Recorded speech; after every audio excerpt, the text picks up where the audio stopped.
I'm a slow walker, but I never walk back.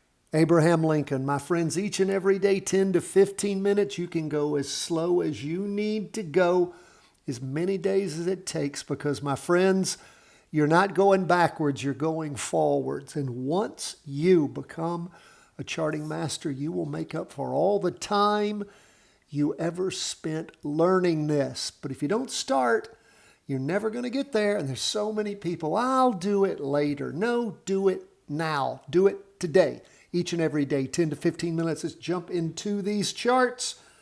We see stocks are mixed for the day.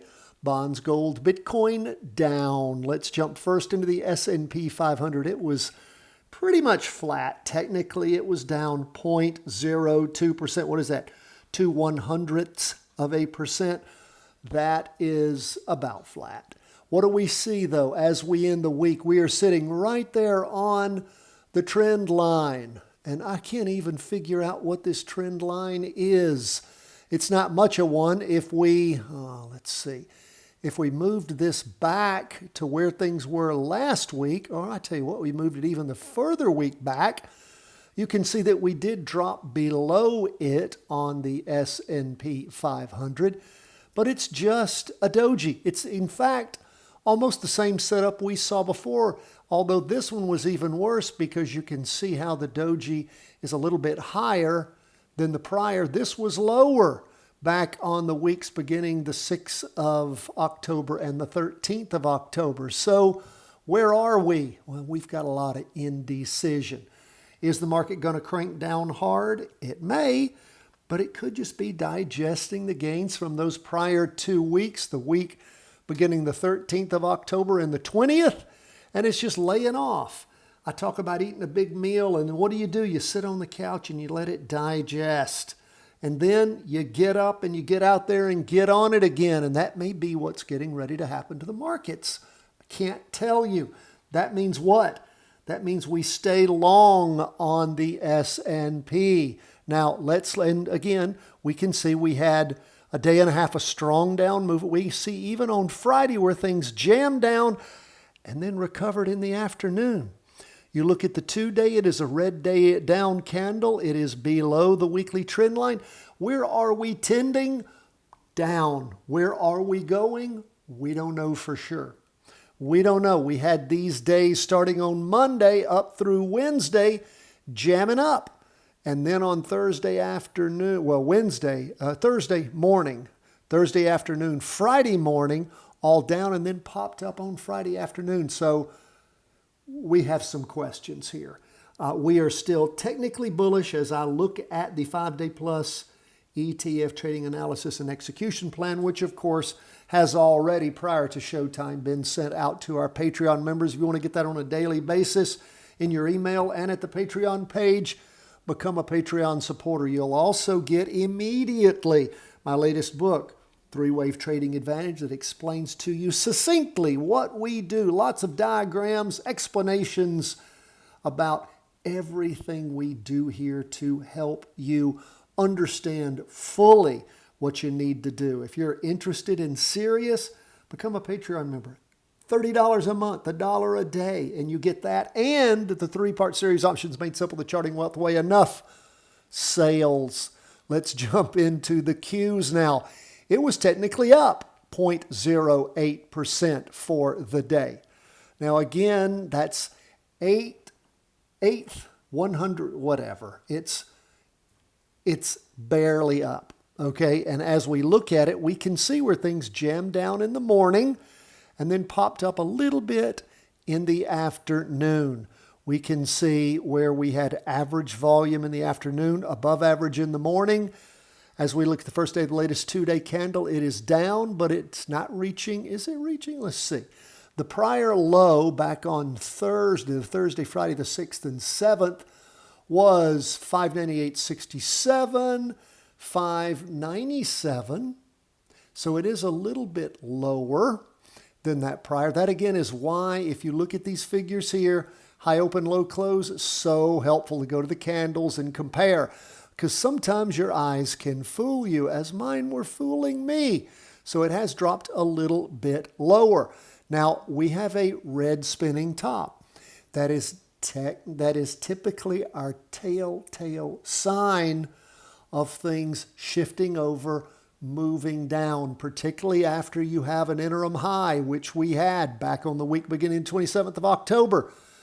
Instead of having a red spinning top that next week, we didn't. We had a green, so that wasn't our trigger.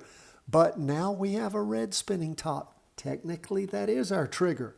So I told you to be ready to enter a trade. Did you decide to do that? I hope the answer was yes. And in fact, you can enter these kinds of trades slowly. Now, again, when I say trade, I'm talking about you entering into a practice trade, because we're not a stock calling service, we're an education firm. But we did enter in cautiously, and we are waiting to see how the week starts. Typically, my X trade is around $100,000. Because of all this exuberance, I went ahead and entered a trade at half X, so I entered a $50,000 trade. What was my $50,000 trade? Well, it was PSQ. PSQ is the ProShares single short, and I will monitor that on Monday. If the market booms, which it may very well do, and it has done for many, many weeks, you know what I'll do? I'll take a small loss. It could be 1%. What's 1%? It could be $500, okay? Is it going to be 10%, $5,000? No. Maybe I'll lose $500 on Monday. Maybe it booms and goes up 2% and I lose $1,000. My friends, those are risks I take often in the market. I don't care.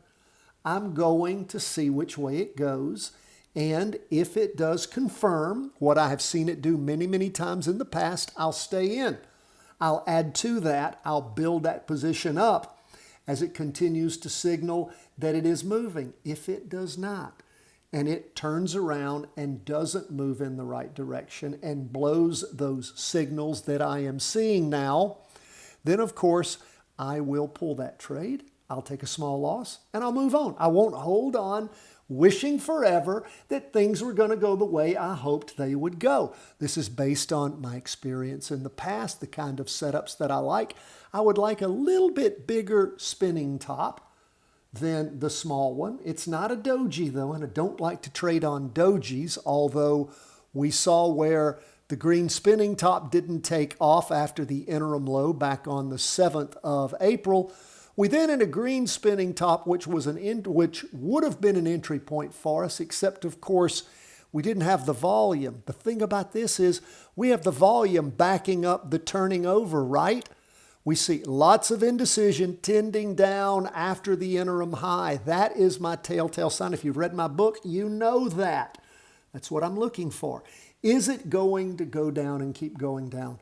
I don't know. We've had so much exuberance, and we had some exuberance at the end of the day. But I've done this enough. I'm going to give it a shot. I'm going to see. If it works, it works. I add to this position over time and continue to build up as the market rockets down, or it doesn't. And I jump back into a long position.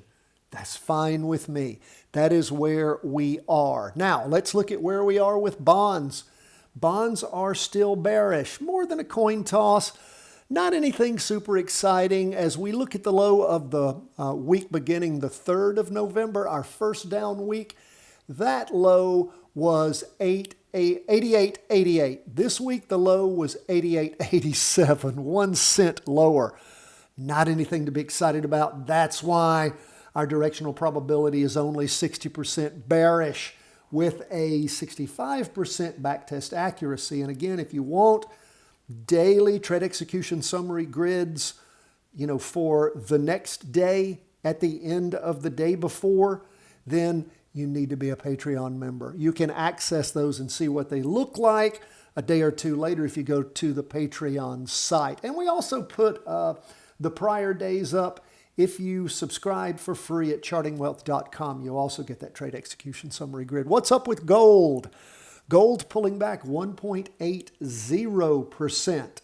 Now again, gold had an up week this week. We can see the first day of this latest two-day candle is jacking back on us. We haven't had volume backing up a change, have we? No, we haven't.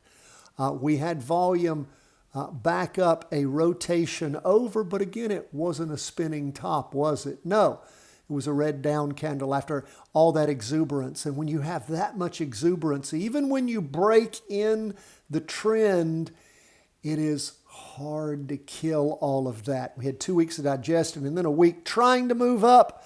And of course, as this week ended, Thursday afternoon, stopped the up move. Friday morning down strong, recovered a little bit. Friday afternoon is what it looks like on those Heiken Ashi candlesticks. So where are we? Our trade execution summary grid is showing a bit of bearishness, barely more than a coin toss, which again means we don't have a call on this. We just don't. We just don't have a call on it. Again, if we don't have a call on it, if it's not 80+%, then of course I'm really questioning just what's going on there unless I have different signals. Now, let's see what's up lastly with Bitcoin. We see that Bitcoin pulling back again strong. We talked about when Bitcoin broke the bank after that latest 2-week run-up, starting the week beginning 29th of September and the 6th of October. Things have been going down strong that first week, the 13th of October, sideways for 2 weeks, and then the week beginning the 3rd of November, and this week, hammering down hard again. We are still bullish on Bitcoin, and that bullishness is the highest percentage of directional probability on our current chart for Monday. My friends, so good to have you with us. We will see where things go on Monday. I'm going against my own directional probability here based upon the way this has set up. But again, like I told you, I put in half my X trade. Your X trade is your typical trade. Typical trade, I enter positions around $100,000. And when I'm trading these ETFs that we're talking about here, I've done that for years. And we'll see how that goes. If it doesn't bode well for me on Monday, Tuesday, I can pull that, take a small loss, get ready to jump in later. I am ready to be triggered for a potential down move. Doesn't mean it's coming, but the way these charts are set up that I have tracked for years, I'm looking, I'm waiting, I'm ready. God bless my friends. All the best from the whole team at Charting Wealth.